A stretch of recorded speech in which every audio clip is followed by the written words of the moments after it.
yeroo gobba turre rakkoo baay'eetu achitti deemaa ture. Barani gobba baalee roobee gobba baalee keessa yeroo waggaa hedduun ture. Naga bosona hedduu keessan ture. Haga ginniir haga beeltuu kurkuraa sawweenaa maal kana keessan hin beeka waan hin ta'eefi. Gobba waggaa turretti maaltu ta'e seete nama maqaansaa Dejen jedhamu jira. Basaasa yeroo sana kallattiidhaani kan mootummaa amarraa masaraarraa gita kan fudhatu kan eegamee deemu innuu kophaasaa mangistiidha. Namni mootummaan naannoon Oromiyaa yeroo sana gobba roobee kana maal hoogganaa turan isaan hoogganamu jechuun ni danda'ama. Namni kun nama qabsoo keessa ture. Dajen kan jedhamu maqaa qabsooti malee maqaa isaa miti. Namni kun yoo namni quba qabaate gobba wannoo kan dargii durii ture beeta mangistiin gobbatti ijaaramee jiru kan dargii fooqii 5 qabu asii ol fooqii 5 kan qabu irra keessatti kan xiyyaarri bu'u danda'u gibbii guddaa kan maallaqa guddaadhaan ijaarame kan immoo ammarran beeku waggaa haga sana haga wayyaanii biyya bittee jirtutti takkaa kan balballi isaa banamee hin beekne istoorii takka meeshaadhaa fi waan kunoo konkolaataa qajeelchota dargii duraan konoreeloti maal kun ittiin fayyadaman jarata keessa dhaabatee jiraan ala kan namni takka illee hin seenne kaampii nuyi bira jiraannu ittaanee kan jiru fooqii 5 qaba asii ol. Achi keessatti namni amma Dejensiin jedhu kun yeroo uummati keenya Jimmarraa Walloorraa akkas dhufe anaajina deema miti. Dirree ishee kanaa Hussein gaafa isaan deemanii kaan lukaan dhufaa kaan gaafa wannoo ta'an uummata keenya guureetu mana kana keessatti hidha. Namni hin beeku. Anaaf namoota murtaa'e qofa hordofaa ture. As keessatti uummata keenya fidee hidhaa achi keessatti dararaa. Ijoollee keenya wajjin walii galleetu halkan deemnee akka isaan uummatichi keessaa ba'ee gara anaajinaa deemu gooneerra.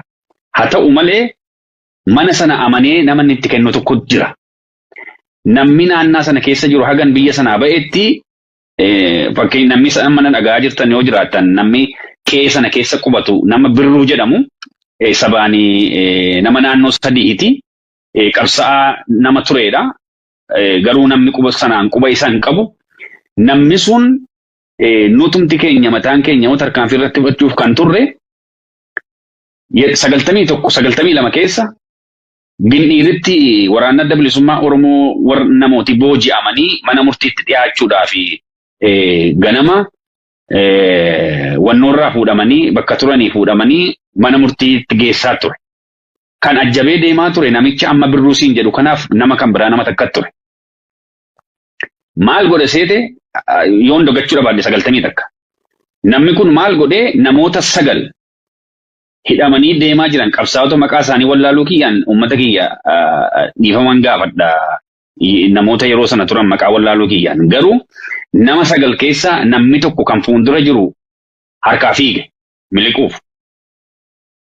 Namicha harkaa fiige sanaa jecha nama 9 sana nama 8 hafan walitti fixe. Ni dhuman. Kun Ginniiritti ta'e magaalaa Ginniir keessatti bara 90 takka uummati naannaa sanaa yoo quba inni qabaata ni beeka sirriitti. Eenyu maal akka godhe garuu wanti beekamu hin jiru. Namni kun nama Birruu jedhamudha. Maqaan isaa Birruudha. Haadha manaa qaba. Ijoollee qaba. Eegii kanaaf godhe booddee hidhame. Achumatti uummati xiqqoo itti iyyee jennaan hidhamee agartee gaafa aangoo qabaattee waan akkasii gootu uummata tasgabbeessuuf jecha mana hidhaa bakka takkarraa si kaasanii bakka takka si geessanii achumaan adiraashaan kee bada agartee keessattuu yoo Oromoo hin taane akkasittiin yeroo baay'ee Oromiyaa keessaa nama fixanii biyya takkatti jijjiiramaa turan. Namicha achi nama fixee haga murtaa'eef to'atameera jedhamee achirraa ba'ee gobbatti ergamee mana kana keessa jiraata. Hin kaffalu, mootummaan isaa hin beeku, namni takka quba hin qabu, kaambii mana xiyyaara irratti buusiin jedhu kana keessatti gobba. Namni takka hin seenne achi keessa jiraata. Namichi Dejen jedhamu kun kan deenniti keessa hojjetu. Namicha kana qofatti amanee kan kaambii gibbii sana eegu isa ture. Galtee? waan kana hagamma carraa dubbachuullee hin arganne tureera ta'u namni illee hin dubbanne beektaa xiqqoo waan hin xumuramne ture hin xumuramne ture waan ta'eef badaarraa dubbachuurraa illee hagas mara gammachuurraa hin qabu. Nama sana achi keessa ture namni kun immoo namni Dajin jedhamu akka barbaade godha kaadirees ta'ee namoota naannoo sana jiran kan siyaasaan shakkaman bakka barbaadetti feesisa bakka barbaade geessa. Ni mari'anne nuyi namooti murtaa'ee jiru ni mari'anne. Mari'annee waa tokko gochuu qabnaa jennee mari'annee osoo kanaan jirruutu ammas hooggansootuma qajeelchituma keenya keessaa yeroo sana Oromiyaa kan bulchaa turan keessaa dhufanii Baalee Gobbaa dhufan. Baalee Gobbaa dhufanii nuyi eegumsaaf jabaadhaaf baane deemnee namoota yeroo sana Oromoo mitii maqaan isaanii Oromoo mitii baagiraawundiin isaanii Oromoo mitii maal jedhamu kanarratti tarkaanfiillee fudhanna jennee waan akkasii yaadnee turre wal bira qabne teenyee mari'anne amma.